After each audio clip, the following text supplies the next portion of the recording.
Hey everyone, just wanted to create a quick video to help us better understand how to complete our distance and displacement lab that we worked on, okay?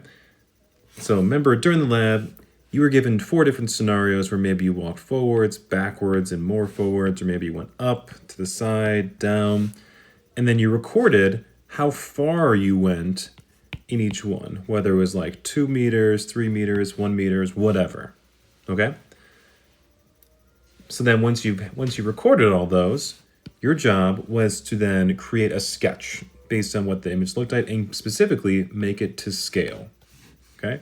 So to reiterate that, the scale, right, that's going to help. What's going to help us do that is if we view it as for every centimeter, that's going to equal 1 meter you traveled.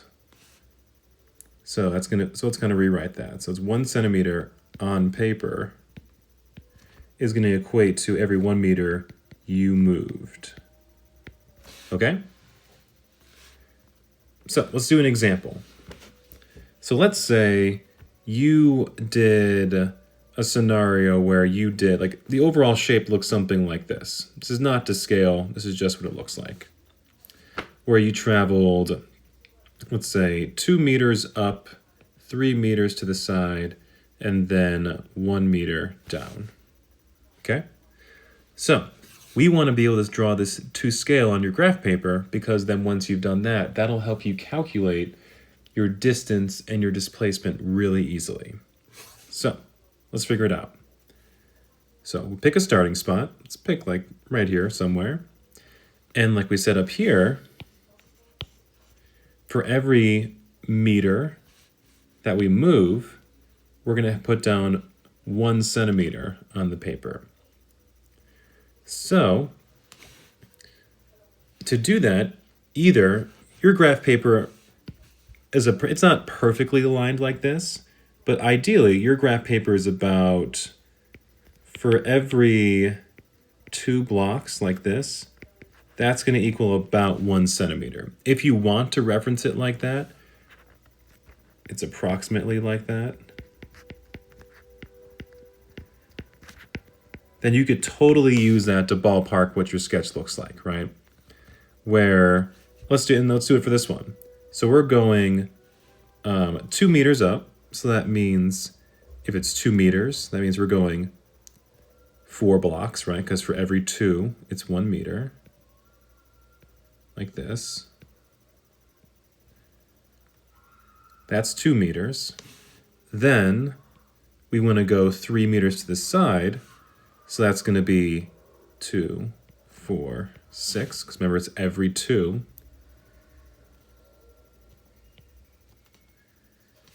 Then we're going to go 2 down because it's our last meter. So let's relabel that. So according to this, our total distance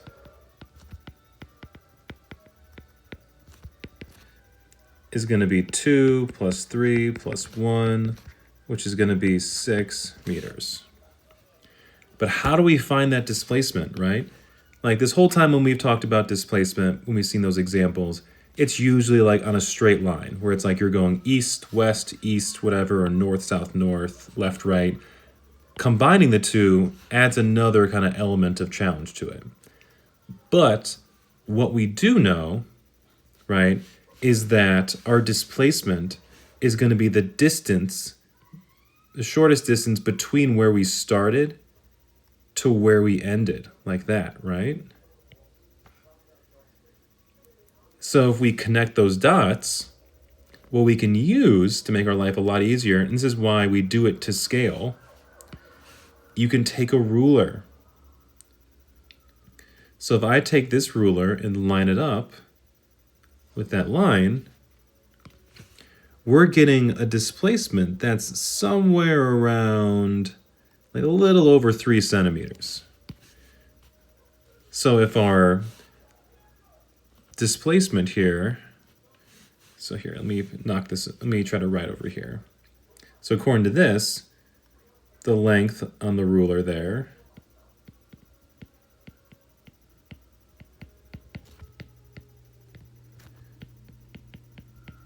somewhere around 3.1 centimeters. Take that away. We can convert that using this, and all we gotta do is literally just swap out the units.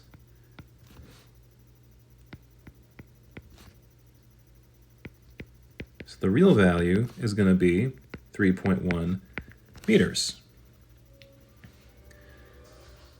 So again, you could totally collect these measurements using just ballparking it, using that every 2 squares is a centimeter.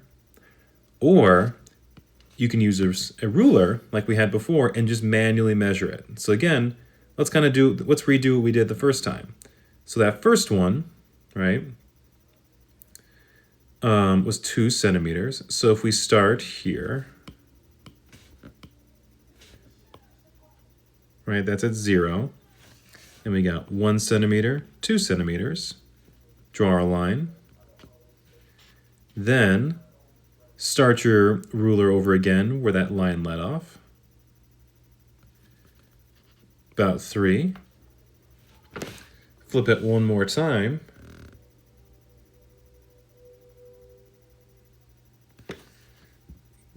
Gives us our last one. So again, you could totally just kind of ballpark it using the 2 squares method, because that's about what it is on your graph paper for 1 centimeter. Or you're more than welcome to borrow a ruler in class to help you sketch. All right? Hopefully you found this helpful. And again, this is just you're just making your best attempt at how to sketch this. And then we'll kind of revisit this and talk about this idea more throughout class. This is not going to be something we do once. We'll revisit this a bunch. Okay? Oops.